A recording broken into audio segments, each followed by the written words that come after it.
facts, since you guys know I love ocean themed stuff and fish in general. So we will do that today. So fact number one. The barrel eye fish has a transparent head. Its skull is actually see-through, allowing its tubular eyes to rotate upward and look through its own forehead. This helps it spot like the different prey outlines in the deep sea. Number two, I have all of my facts that I carefully researched on my iPad right here. So if I look to the side, that's why. The sarcastic fringehead engages in mouth wrestling battles. It basically happens when two males open their mouths. They have really big mouths, and they open their mouths, and they push against each other like this, and the winner gets a lot of the territory and mating rights. They get to you know what I mean. Next one, the archer fish shoots insects with water jets. It spits like streams of water on those bugs and insects that rest on top of the water, kind of, and it can hit targets from a distance. Like, that's actually crazy. They're the snipers of the sea. They're the snipers of the water. Okay, next one. The stargazer fish has eyes on top of its head. And an electric shock. Basically, it buries itself in sand before attacking. A lot of fish do that. It's a tactic that they use, actually. A lot of the fish do that. And some species can also deliver an electric jolt. They can shock you. But I think, well, a lot of fish have that as well. Not only the stargazer fish, if you didn't know. Also, a bunch of stingrays. Obviously, they sting, and some of them also have an electric type of shock thing. Next, the gulper eel has a mouth larger than its entire body. The jaw can open like a balloon, allowing it to swallow prey much bigger than itself. Basically, like underwater snakes. Snakes have that as well. They have to, like, they can swallow mice whole and stuff. But also, fun fact, which is not on my list, but I think it's one of the fascinating facts of the ocean. We do not actually know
has human-like teeth.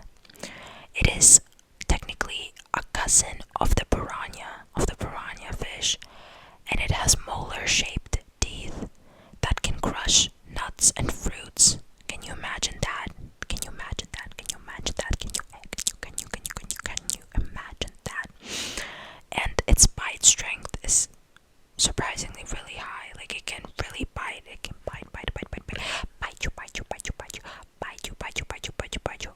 you. They can chew on really tough plants.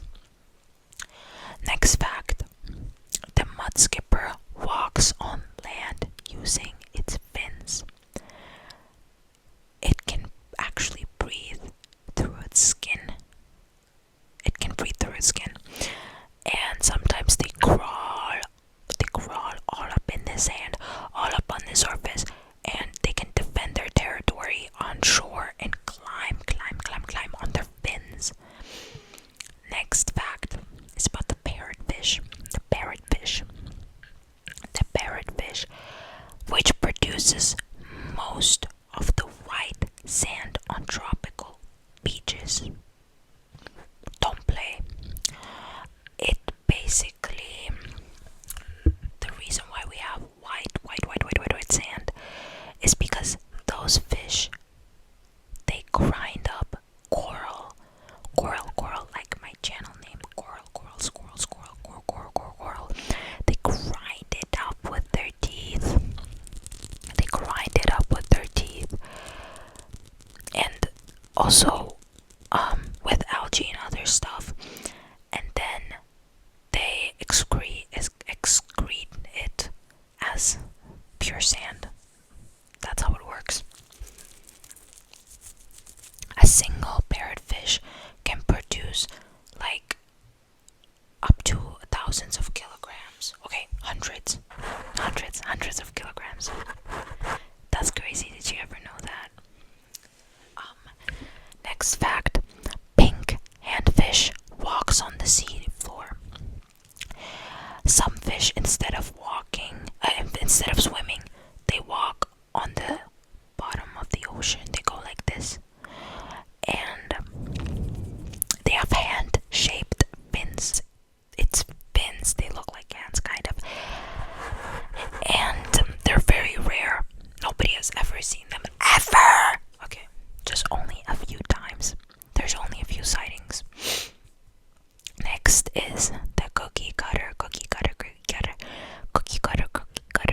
That's such a hard word to say. The cookie cutter shark takes round bites out of larger animals. It actually suctions on to whales, dolphins, submarines, and other stuff. Like when I was a little younger, I was actually so scared of the cookie cutter shark, and I think that's why it's called that, because if it bites and it clings onto the thing and it bites a chunk off, then it's like kind of like a cookie cutter shape. Because it also twists out perfect circular chunks.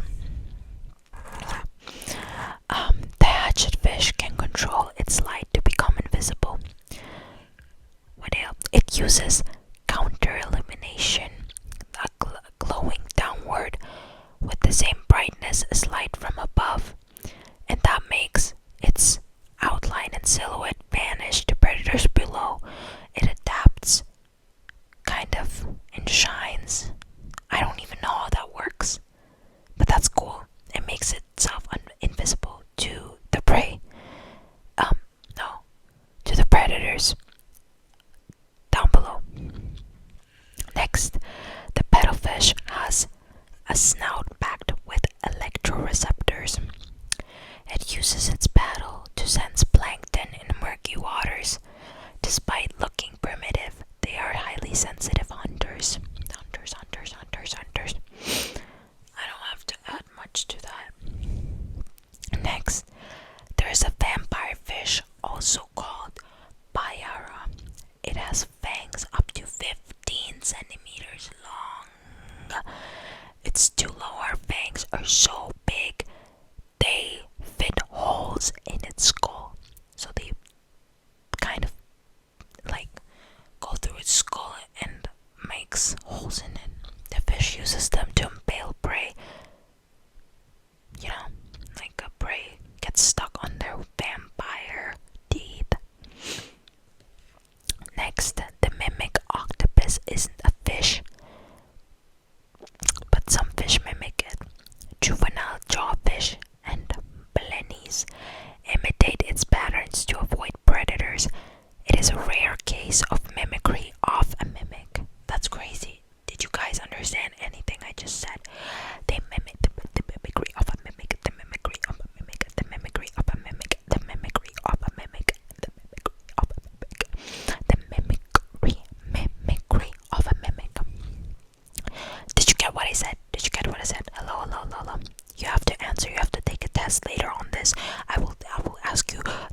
ocean, it perches on the seafloor to catch drifting food with minimal energy. Its legs can be longer than its body. The sea is so scary sometimes, but I love it, I love it, I love it. Next, the sheep's head fish replaces its teeth like a conveyor belt. It has human-like incisors and molars that are swapped out as they wear down. This lets the fish crush tough shellfish. Tough shellfish, tough shellfish, tough shellfish, tough shellfish, tough shellfish, tough shellfish. Sheep's head fish. Sheep's head fish with tough shellfish. Sheep's head fish with tough shellfish. Was that satisfying? Or what? Last, the coalescent can move its fins like walking legs. It is a living fossil, unchanged for 400 million years. It has remained the same for 400 million years. It has limb-like fins that move in alternating patterns like animals do on land. Like how we walk like this.